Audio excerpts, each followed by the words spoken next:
கரூர் மாவட்டம் கிருஷ்ணராயபுரத்தில் கனிம வெள்ளை தொடர்பாகவும் மணல் கொள்ளை தொடர்பாகவும் தொடர்ந்து நியூஸ் தமிழில் செய்தி வெளியான நிலையில் அங்கு நியூஸ் தமிழ் நிருபர் சுற்றி வளைத்து அங்கு தாக்கப்பட்டு வருகிறார். அது தொடர்பான அந்த அண்மை செய்தியை பார்த்து வருகிறோம். விவரங்களோடு இணைகிறார் செய்தியாளர் பாரிகார்த்திக்.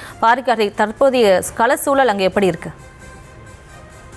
அந்த கரூர் மாவட்டத்தில் பல இடங்களில் இது போன்ற அனுமதித்த அளவை மண் எடுப்பது, அதே போல குவாரிகள் அமைத்து அங்கு இருக்கக்கூடிய பாறைகளை உடைத்திருப்பது உள்ளிட்ட தகவல் தொடர்ச்சியாக வந்த நிலையில் அது தொடர்பாக சரியாக இருக்கிறதா என்பது குறித்தும் வந்த புகார்களின் அடிப்படையில் நேரடியாக செய்தி சேகரிக்க செல்வது வழக்கம்.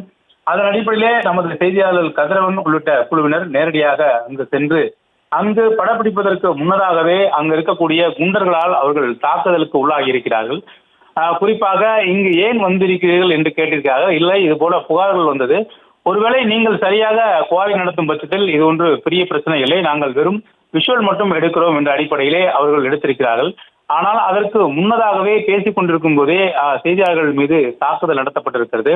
அது மட்டுமல்ல, அவர் கூட வந்த ஒளிப்பதிவாளர் மீதும் தாக்குதல் நடத்தப்பட்டு அவர்களுடைய செல்போன்களும் பிடுங்கப்பட்டு அவர்கள் கையில் வைத்திருந்த பொருட்கள், அதாவது கேமரா, லைபேக் உள்ளிட்ட பொருட்களும், மைக் உள்ளிட்ட பொருட்களும் அவர்களிடம் பறிமுதல் செய்யப்பட்டு அந்த குண்டர்கள் அவர்கள் மீது தாக்குதல் நடத்தியிருக்கிறார்கள்.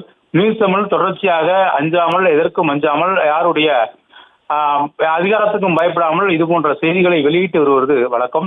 தமிழகம் முழுக்க இருக்கக்கூடிய இந்த மணல் குவாரிகளையும் மற்றும் மணல் மாஃபியாக்களையும் வெளிப்படையாக கொண்டு வந்து தோலுறுத்து மக்கள் மத்தியிலே காட்டுவது, தொடர்ச்சியாக செய்தியாக வெளியிடுவது என்பது நடைபெற்று வருகிறது. இந்நிலையில் தற்போது செய்தி சேகரிக்க சென்ற செய்தியாளர்கள் மீது இத்தகைய கொலைவெறி தாக்குதல் நடத்தி அவர்களுடைய உடைமைகள் புடுங்கி வைத்திருக்கிறார்கள். உடனடியாக அதை மீட்டு தர வேண்டும் என்று எங்கள் சார்பில் நாங்கள் பேசி வருகிறோம். அது மட்டுமல்ல, நியூஸ் தமிழ் தொடர்ச்சியாக இது போன்ற நடவடிக்கைகள், அதாவது அனைத்து சென்னை முதல் கன்னியாகுமரி வரை இருக்கக்கூடிய அனைத்து மணல் குவாரிகள் மற்றும் இந்த கிரஷர் குவாரிகளிலும் நேரடியாக சென்று அங்கு அனுமதிக்கப்பட்ட அளவை விட, அதாவது நாங்கள் தமிழகத்தில் இருக்கக்கூடிய அனைத்து குவாரிகளுக்குமோ அனைத்து கிரஷர்களுக்குமோ செல்லவில்லை. அதாவது அரசனுடைய கடந்த லைசன்ஸ் முடிந்தும் நடைபெற்று வருகிறது என்ற இடங்களும், அதே போல அனுமதிக்கப்பட்ட அளவை விட கூடுதலாக மண் அடிக்கிறார்கள் என்ற அடிப்படையில் அந்த அளவில் தான் நாங்கள் வந்த புகார்களின் அடிப்படையில் தான் செய்திகளை சேகரிக்க செல்லும் பொழுது இத்தகைய குண்டர்களால் தாக்கப்படுகிற ஒரு சூழல் ஏற்பட்டிருக்கிறது.